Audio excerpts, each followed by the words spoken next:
सुथरा पंजाब प्रोग्राम अदारों में कोऑर्डिनेशन की फुकदान की नज़र हो गया है। देही इलाकों में यूनियन कौंसलों की अदम शिरकत के बायस सूरत हाल अब गाँव चमके प्रोग्राम से भी बदतर है। वज़ीर आला पंजाब मरियम नवाज़ की हदायत पर सफाई के प्रोग्राम की कामयाबी के लिए डिप्टी कमिश्नर के साथ साथ कमिश्नर्स को भी मुतहर्रिक कर दिया गया है, जो अदारों में कोऑर्डिनेशन यकीनी बनाएंगे। इस हवाले से वज़ीर बल्दियात ज़ीशान रफ़ीक, सेक्रेटरी बल्दियात शकील अहमद मियाँ खुद भी मुतहर्रिक हुए हैं।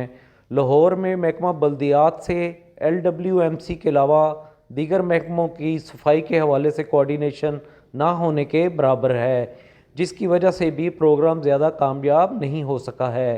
इनमें MCL, LDA, cantonment boards, railway, wall city of Lahore authority, वासा, PHA, महकमा local government and community development, housing, public health and engineering, education, health, union councils, cooperative, RUDA, महकमा कच्ची बादीज़ Punjab, industrial estate development and management company समेत दीगर अदारे शामिल हैं। पंजाब भर में कब्रस्तानों की सफाई को मुकम्मल तौर पर नज़रअंदाज कर दिया गया है। वज़ीर बल्दियात ज़ीशान रफ़ीक ने महकमा बल्दियात समेत तमाम अदारों पर वाज़ेह किया है कि वज़ीर आला पंजाब मरियम नवाज़ के विजन के मुताबिक पूरा लाहौर साफ़ होना चाहिए। इस हवाले से किसी किस्म की कोताही बर्दाश्त नहीं की जाएगी। LWMC की सफाई मोबाइल ऐप दस्तक से लाहौर में बेहतरी आएगी।